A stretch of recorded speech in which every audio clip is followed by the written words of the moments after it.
Hoy nos adentramos en el mal llamado Pueblo de las Brujas, un rincón mágico al norte de Navarra, donde se mezclan la historia, la mitología y la magia.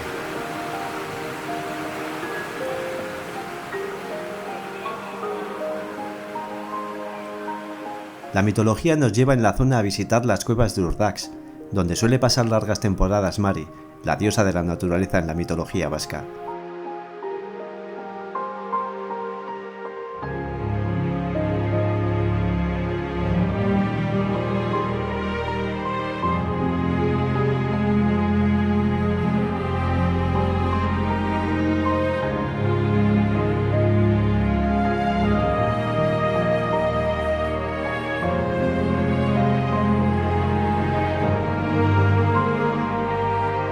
Pasear entre los bosques ante la atenta mirada del Basajaun, o Señor de los Bosques en español, un ser mitológico encargado de cuidar cada árbol o animal que allí habita.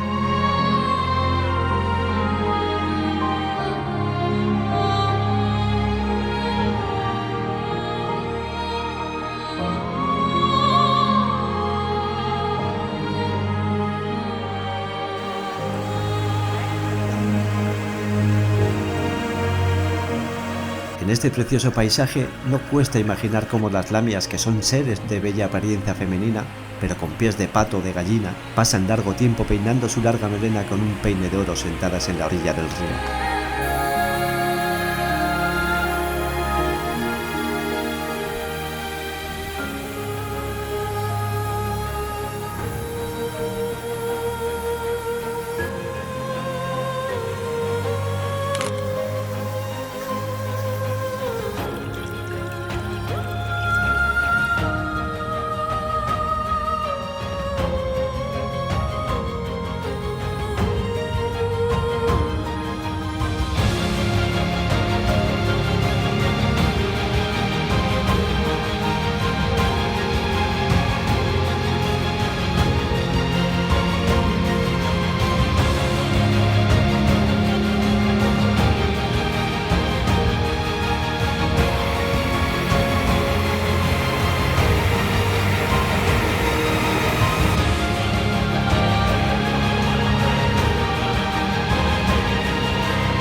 Y la magia nos transporta a los tiempos de las brujas, los aquelarres y las persecuciones, pero para intentar entender qué es lo que pasó aquí hay que indagar un poquito en su historia, y eso es lo que vamos a hacer hoy.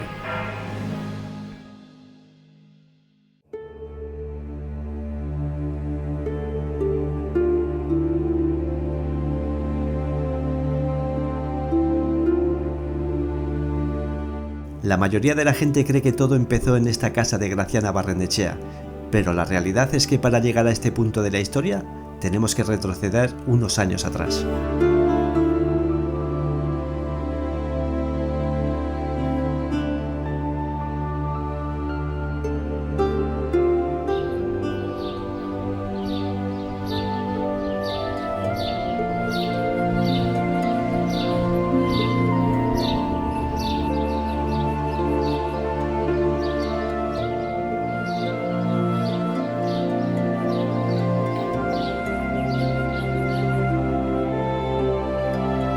El castillo de Urtubia era desde la Edad Media la sede de uno de los mayores banderizos labordanos. A principios del siglo XVII lo presidía el cruel y despiadado don Tristán de Gamboa y Alzate.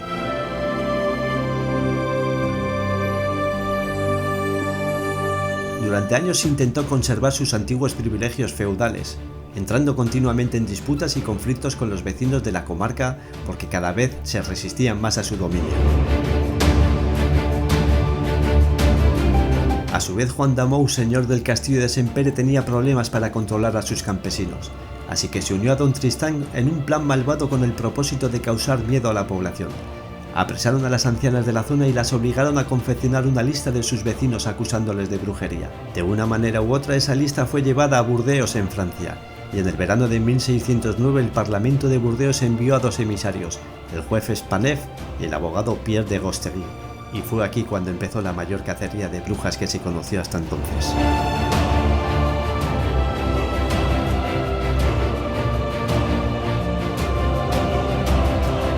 Durante los 4 meses que estuvieron en la zona, cientos de personas fueron interrogadas y torturadas, y se cree que de ellas 60 fueron ejecutadas.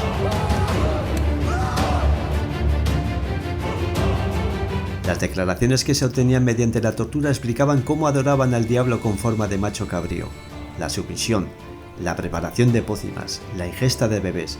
Incluso se llegó a decir que las brujas volaban hasta San Juan de Luz, donde con sus poderes demoníacos agarraban el agua del mar y lo agitaban. Con las olas que producían se creaban las tempestades y las tormentas que arruinaban las cosechas. Las brujas se habían convertido en un problema real, en una histeria colectiva, pero que todavía le faltaba el episodio que desencadenaría la caza de brujas de Zugarramurdi. ¿Cuál fue la gota final que hizo estallar el caldero de la brujería?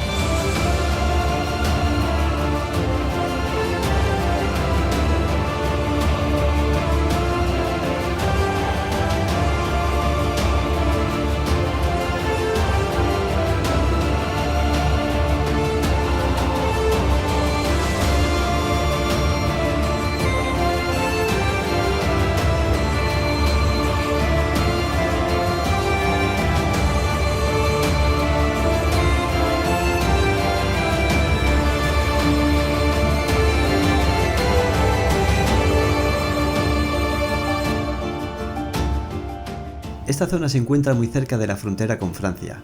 Hermanados con pueblos como Ainhoa o Sara, el intercambio de mercancía, ideas y sobre todo rumores hacían el sitio perfecto para la cacería humana.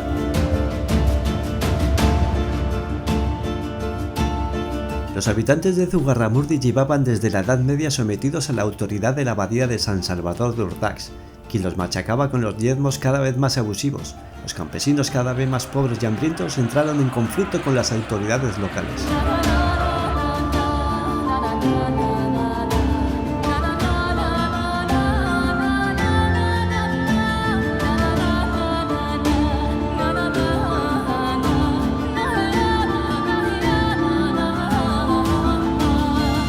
Y en este ambiente tan crispado es cuando aparecería la protagonista que desencadenaría todo el conflicto y que terminaría con miles de acusados, cientos de muertos y un pueblo condenado a sufrir las consecuencias de la purificación religiosa.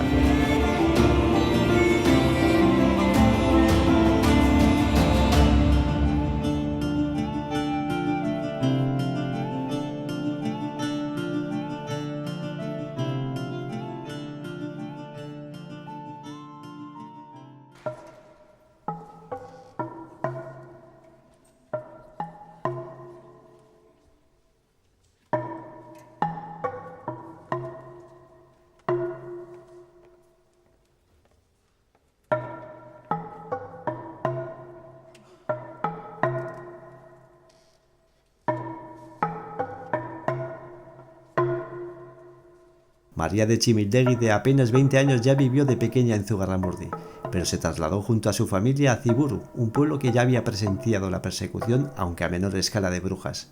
Cuando volvió a su pueblo natal no dejaba de atraer a la gente con sus historias, pero de todas ellas destacaría una por encima de todas las demás. Rodeada de sus nuevas amigas, les contó cómo mientras vivió en Ciburu asistió a muchos aquelarres y que entre los asistentes recordaba perfectamente las caras y los nombres de las personas de Zugarramurdi con las que había coincidido en aquellas reuniones de adoración al diablo.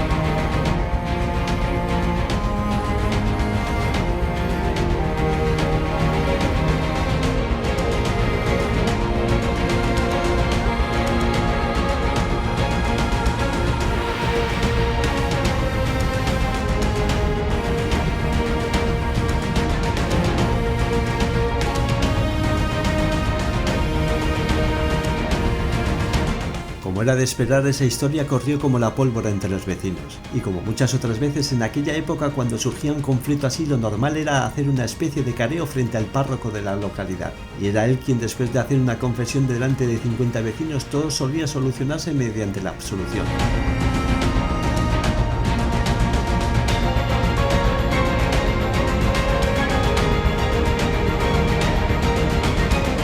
En ese careo, María, con su convicción de desparpajo, llegó a convencer a los acusados para admitir que realmente sí se habían reunido en una campa junto a las cuevas. La zona se la conocía como Aquer la Rea, la campa del cabrón.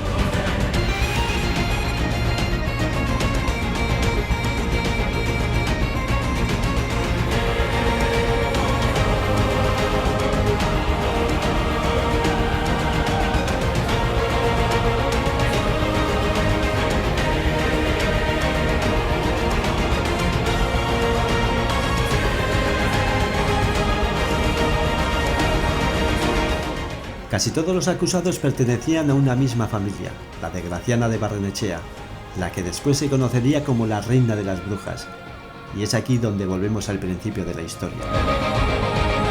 A pesar de que todo parecía que había quedado resuelto con el veredicto del párroco, había alguien que quería pasar facturas y sacar partido de la situación, alguien que llevaba tiempo en conflicto con sus campesinos. ¿Os acordáis? El abad de Urdax.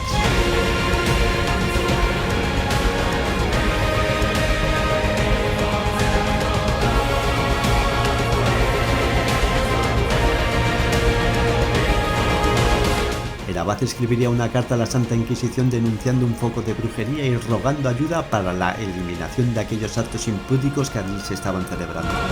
El Tribunal de la Inquisición de Logroño, que era el encargado de Navarra entre otros sitios, envió a un secretario y a un investigador a la zona cuya misión era atender la petición de auxilio del abad de Urdax.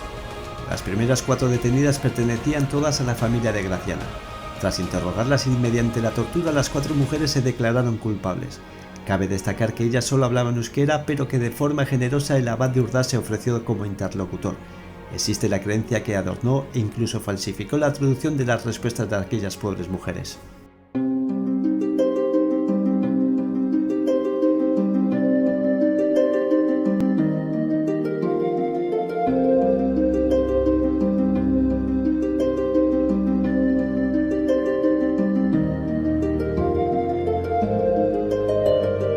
Fueron trasladadas a la prisión de Logroño después de su confesión.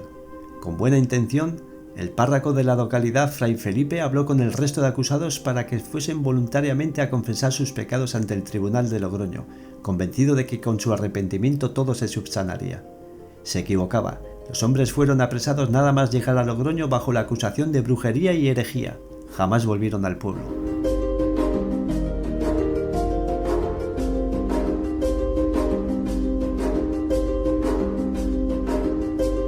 A pesar de la creencia de la utilización de la tortura, en las cárceles de Logroño no era lo habitual, no hacía falta.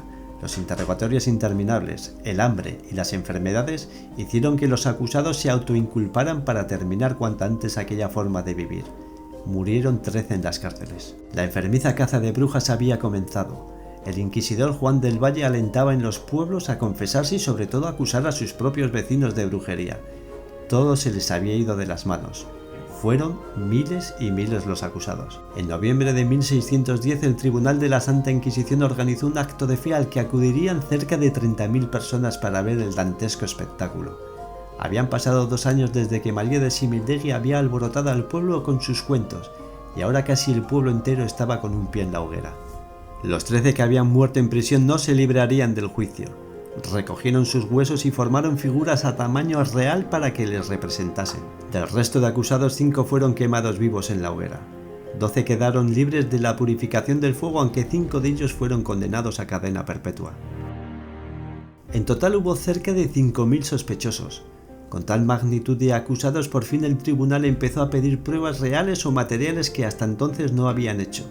No encontraron ni una sola prueba, porque como escribió un miembro del tribunal disconforme con los veredictos que allí se dieron, no hubo brujas ni embrujados en el lugar, hasta que se empezó a hablar de ellas.